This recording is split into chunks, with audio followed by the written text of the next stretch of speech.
Hey there, Eric Chessen, founder of Autism Fitness, leading the movement for movement and bringing you another edition of Autism Fitness Tuesday training.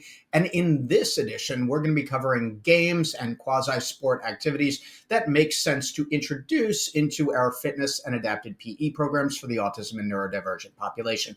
But before we get started, please definitely subscribe so you don't miss any of these videos and you know as soon as they drop. And if this is helpful for someone in your personal or professional sphere, share these videos. The more this information gets out there, the more the ASD and ND population has access to fitness programs that fit their needs. So, games and sports activities, where do they fit in? How do they fit in? Why do they fit in? So the first thing that we have to look at, of course, is what is our hierarchy? What is the most important thing that we need to accomplish for our athlete or athletes, our life skill athletes, in that fitness or adapted PE setting? Because if we get away from the foundation, then we're not going to be building those most important generalizable activity of daily living skills through fitness. If we're not focusing on it, it's not going to get done, right? So the foundation is always going to be our strength-based exercise activities. That is the autism fitness model. That is why it's been successful, because we do not bypass what is most important. So you're laying the foundation with your squat and push and pull and carry. And the key then is figuring out, once you've established that as the basis of your program, what else can you fit in? And that, of course, is going to be dependent on the PAC profile. That's why it was developed. So physical, adaptive, and cognitive of each individual who is participating in that program. So, of course, once you have two or more individuals, you're going to have slightly or majorly different levels of physical, adaptive, meaning engagement and motivation, and cognitive performance, which is not a problem. However, it is a challenge. So with games, or we could call them competitive or quasi-competitive activities, we have to break it down from, does this fit into our program? What is the goal with it? And is it, here's the magic word, is it scalable? Meaning, can we create a game that makes sense for everybody in this group? Now, I will say that historically, a lot of what I've seen, and this is only my observation, and what's been told to me by dozens and dozens and dozens of parents and professionals, is that oftentimes the adapted PE session, because it is based on some type of competitive sports program, does not meet the needs of the students who are participating. So there will be basketball, meaning there will be basketballs and a hoop or two, but the actual gameplay breaks down and nothing of any merit, and I would definitely argue any merit or meaningfulness, gets accomplished. And then at the end, it's, oh, we played basketball, but did you really? And what benefit was there? And how is this going to translate? And was there any skill development? So all of these questions need to be asked, and sometimes they can be a little bit daunting, but don't worry, we're going to figure this out. So with a game, we want to look at it through the lens, as always, of the PAC profile. Physically, can the participants do the movements that are necessary to be active and meaningful participants in this sport or game? From an adaptive perspective, are they sufficiently motivated and engaged that they can stay on task and focused with what needs to get done with that exercise? Another example that I've seen is soccer, right? So kicking a ball, and then 5 minutes elapse, and then they get a chance to kick the ball again. And then if you go through like a 35-minute or 45-minute session, how many times did they actually kick the ball? Oh, 3 times. So that's 3 moves. They could have done that out of class, right? You don't need to be in the gym to kick a ball 3 times. So we have to look at what is the actual outcome or ability to perform or participate in this particular sport. So it's not so much about doing the sport or doing the game as it is making the game attainable for that student or for that class, right? And that's where scalability comes in. So adaptively, we're looking at what is the relative level of participation in the activity. And then cognitive. Now, this one is definitely a dilemma at times. So part of or a big part of the issue with competitive sports and games that are contested or competitive is you have so many rules. And consider that all of these rules are abstract. It's like you have offense, you have defense, you can pass to this person, you can't go over this line. At this time, we are switching sides. All of these things that can be very difficult to track. Now, of course, I'm speaking here in general terms. Yes, there are going to be individuals with autism and other neurodiversities who are perfectly capable, even at a high level, of participating in sports or competitive activities.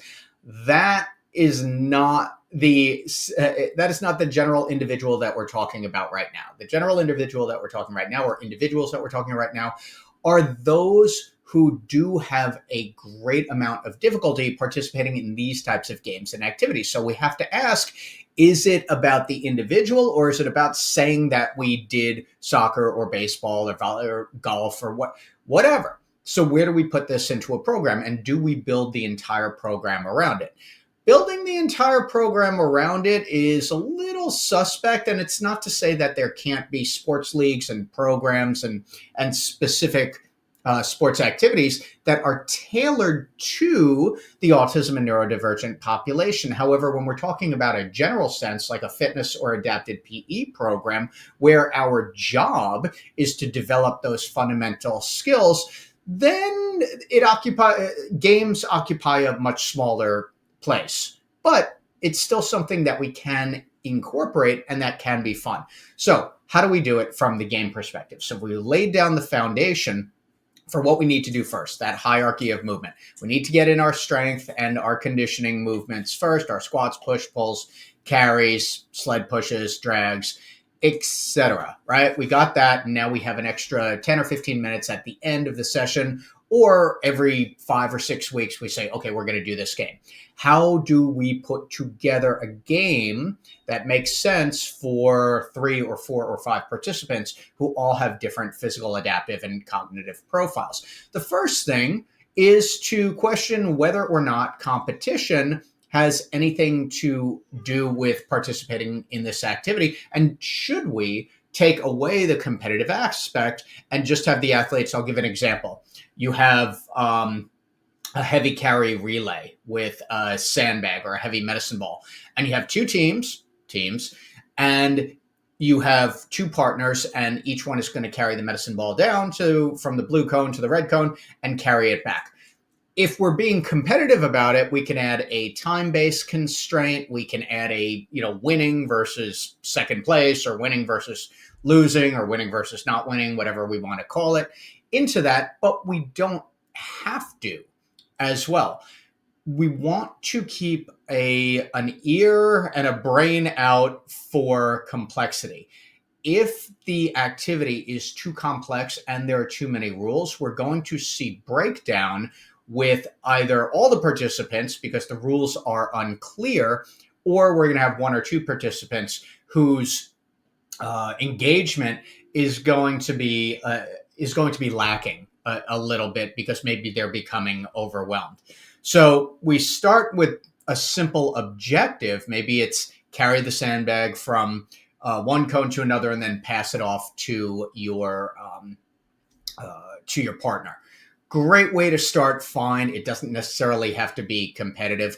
We can also do medicine ball tosses into different rings. Again, the objective there is very clear most of the time. It is also a 1-to-1 ratio. Toss the ball, it goes into the ring or it doesn't go into the ring. And it's something that can be scaled to every participant who is in that class. Ring can be brought closer to the athlete. Ring can be pushed away from the athlete, so they have to throw the ball farther. So at any point, what you want to keep in mind with games or activities is, number one, what is the goal of this? Number two, what are the movements or the physical skills that are required? And then number three, is this scalable? Does it work for 1 out of the 5 students? Does it work for 2 out of the 5 students? Or can I make it work for 5 out of the 5 students in some way, shape, or form?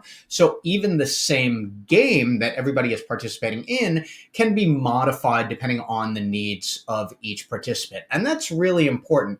So some of the other ways that we can incorporate games, can we do relay style activities? Sure. I always like adding some type of resistance component to it. So again, carrying that heavy sandbag or carrying that medicine ball.